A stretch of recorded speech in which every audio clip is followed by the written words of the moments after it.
يا صباح التفاؤل، صباح الهنا، صباحكم مشرق بنور الله. النهارده فيديو جديد ومختلف، والنهارده انا كنت صاحيه من النوم بقى كده. قلت بالليل مش هعمل حاجه، وهسيب المطبخ يضرب يقلب زي ما هو، وهنام. يعني عايزه اقول لكم اول مره اعملها واخر مره بامر الله. كان عندي بقى شويه حاجات وكده فاتلهيت، وقلت ايه، هسيب المواعين اغسلهم الصبح. والله العظيم حقيقي زي ما بحكي لكم كده، إن يجيلي نوم مش عارفة أنام. كل ما أغمض عيني أفتكر الكراكيب اللي مكركبة في المطبخ، يا ربي. طب كل ما أقول خلاص هنام وهصحى الصبح أعملهم، لأ.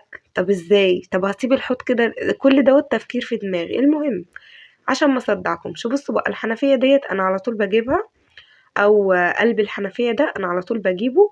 جميلة للناس اللي عندها حنفية زي حالاتي كده، ونفسها تعمل حنفية زي الحنفية الجديدة المتقدمة شوية.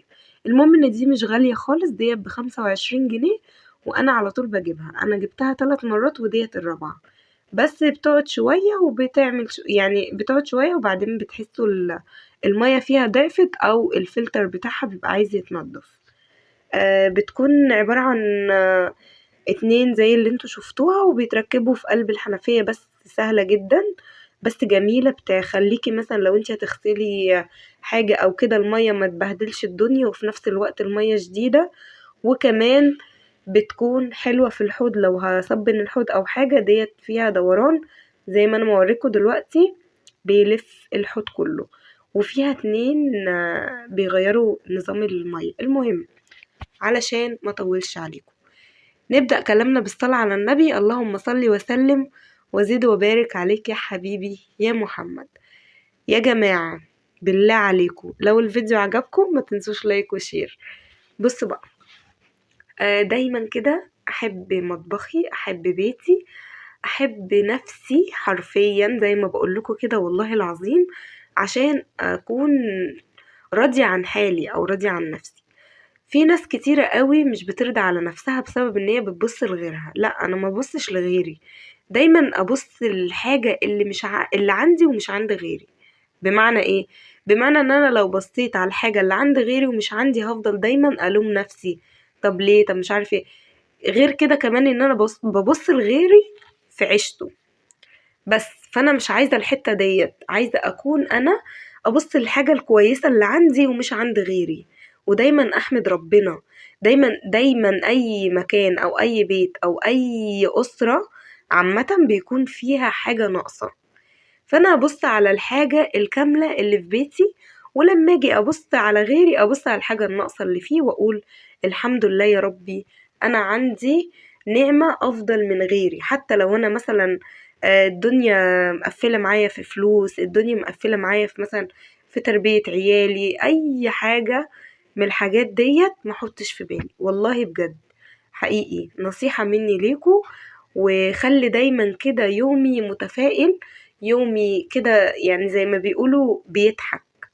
انا اخلي يومي كده، انا ادي نفسي طاقة ايجابية علشان اليوم يعدي، وعلشان الدنيا تمشي وتكون تمام. حلو الكلام، حلو الكلام. ما تنسوش الصلاة على النبي. اللهم صل وسلم وزد وبارك عليك يا حبيبي يا محمد. اي نعم، احنا مقصرين كتير جدا جدا جدا في حاجات في حياتنا، بس الدنيا بتعدي وبنمشيها واحدة واحدة يعني. فدايما ما افضلش الوم نفسي وافضل اقول لا ده انا مش عارفة ايه، ده انا نفسي في حاجة زي عندي دي ومش عندي. لا، ابص على اللي عندي. ممكن يكون اللي انا بصلها دي عندها ولادها تعبينها في عيشتها جدا جدا، فانا مش شايفة الحتة دي وشايفة الحاجة كويسة. انا مثلا لو عندي ولادي ربنا هديهم، وبالذات الجيل بتاع اليومين دول، الجيل دوت صعب جدا. الأطفال اليومين دول تربيتهم بقت صعبة جدا جدا جدا. يعني أغلبية الأطفال دلوقتي بقت عنادية قوي، والنت والمواضيع دي ربنا يعافينا يا رب، ويهدي أولادنا ويهدينا جميعا.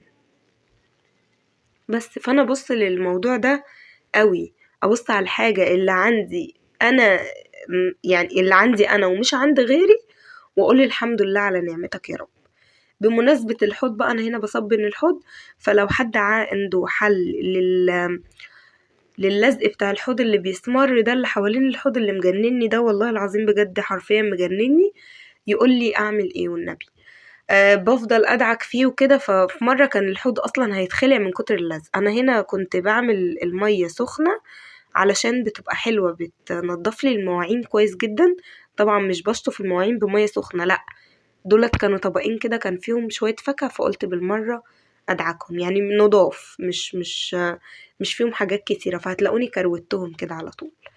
المهم، زي ما قلتلكوا كده يا جماعة، حبوا بيتكوا، حبوا دنيتكوا، حبوا عيشتكوا، روقوا كده على نفسكوا وخلوا الدنيا تبقى معاكوا كويسة. أحلي يومي بنفسي، أحلي عيشتي أنا، عشان عايزة أخلي عيشتي حلوة، هتبقى حلوة والله بجد. لو أنا حطيت في دماغي إن أنا اليوم ده هخليه من أوله لآخره نكد، فأنا هعمل كده.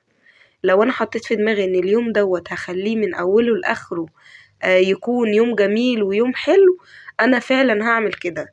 دايما فكروا كده، لو احنا مثلا في خروجة أو حاجة، فاحنا بنبقى حاطين في دماغنا احنا خارجين فاحنا مبسوطين، بس مش عايزين أكتر من كده. فأنا ممكن أعمل ده في بيتي.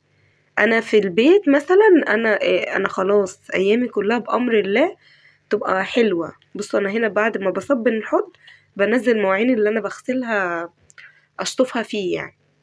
ف ديت ساعات بعملها كتير وكتير يعني بغسله، بس بيكون حوض نضيف الحمد لله يعني.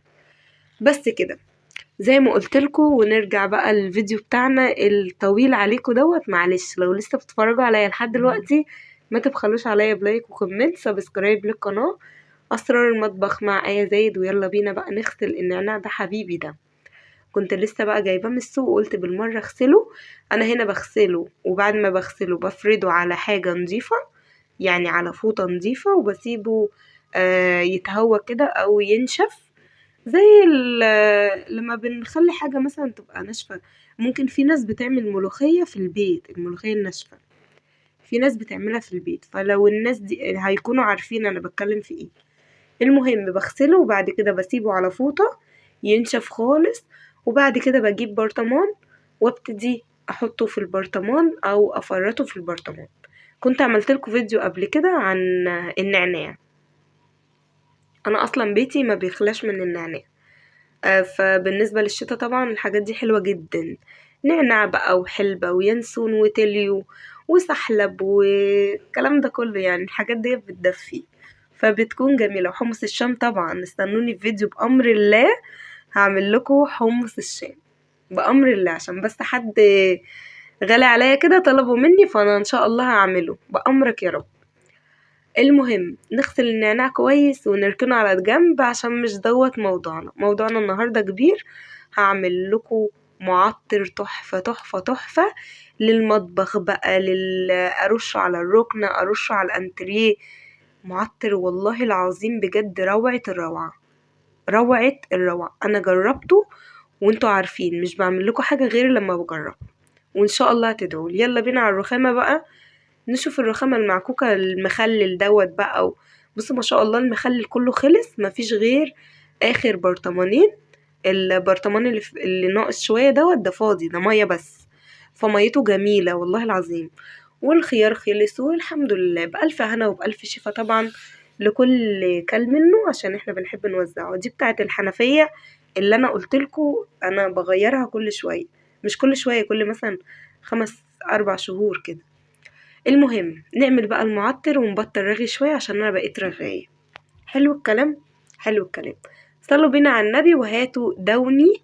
بصوا انا عندي النوعين دول، فانا كنت عاملة مرة بالاصفر ده، فاللبني ده نوعه احلى جميل. هما الاتنين نوع واحد، مش القصد ريحته، بس انتوا تجيبوا اي نوع يعجبكوا او اي ريحة. بس هو ده دوني يكون اللي هو الاصلي، بلاش دوني اللي في الصبانات لان مش هيديكي ريحة خالص. لا، خليكي في الدوني الاصلي. هتاخدي منه شوية صغيرين، والتكة بقى في ايه؟ معلقة كربوناتو. يا سيدي يا سيدي على الاختراعات، امشوا ورايا بس وان شاء الله هتكسبوا. ان شاء الله. بصوا كده، حطيت معلقة كربوناتو وحطيت شوية من الدوني، وهكمل الازازة نصها مية. وبعد ما اكمل مية هعمل ايه تاني؟ هنحط شوية خل بس كده. معقول ده هيعمل ريحة وهيعمل نتيجة؟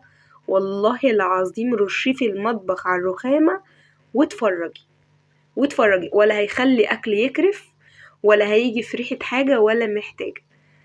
دوت أحلى بكتير. زي ما بقولكوا كده، احنا لما بنرش المعطر العادي ممكن لو أنا حاطة حاجة في المطبخ، مثلا أي نوع في المطبخ، مثلا حاطة عيش، حاطة حاجة، حاطة أكلة، زي مثلا الكاتل بتاع مية الشاي دوت، هيعمل ايه مني؟ هيكرف طبعا. بصوا بقى، يا لهوي على ريحته بجد والله خرافة. انا عندي الزرع اللي في المطبخ دوت اللي هو الصناعي ده، انا برش عليه بس ريحته يا لهوي تحفة بجد روعة.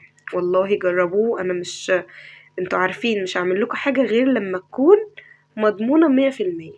بصوا بقى، انا جبت فوطة هنا ناشفة، اهم حاجة تكون الفوطة ناشفة ونظيفة جدا. دي اصلا عندي فوطة مطبخ، اي نعم بغسلها والكلام ده كله، بس تكون ناشفة. وابتديت بقى ارش على الرخامة بقى وننضف في الركنة بتاعتنا الحلوة دي اللي هي على الرخامة. بصوا لقيت هنا ربع جنيه، يا لهوي فكرني بايام زمان. الربع جنيه دوت كنت بجيب بيه حاجات والله وانا صغيرة وحياة ربنا، بس يلا دلوقتي مبقاش ليه لازمة. فده كان معايا يعني، فركنته هنا ولقيته بالصدفة. المهم عشان ما اطولش عليكم، مستنية رأيكم، مستنية لايك وشير منكم. ربنا يديمكم نعمة في حياتي، واستنوني في فيديو جديد بقى.